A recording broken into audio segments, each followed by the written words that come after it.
Yellow daw pag yes or agree. Orange naman if you don't agree, yung no. O sige. No.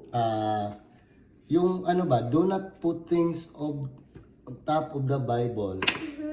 Tama o mali? You agree or no? Yung mga things ba, lagay ba yun sa Bible? No. No. So, bawal lagyan ng mga things ang Bible, okay? Paano ba magalit yung Sige na, paano, lagyan ba ng mga things ang Bible? No. No. Sige. So, you put yellow in this one, yellow. Yes. I-color mo yellow yung number.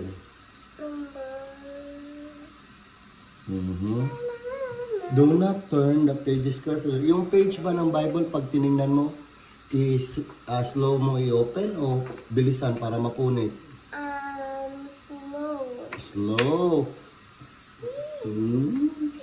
So, you don't agree. Lagyan mo na orange, ang number 4. Orange. Orange. Open and close. Yung Bible ba, pag nag-open ka, ay slow lang ba i-open, i-gently, o bilisan para mapunit? Dahan-dahan o bilisan? Dahan-dahan. Dahan-dahan. So, gently. So, i-open mo at i-close gently. Oh. Color yellow. Yellow. Yellow. Okay. Where's the yellow? Wait, where's the number?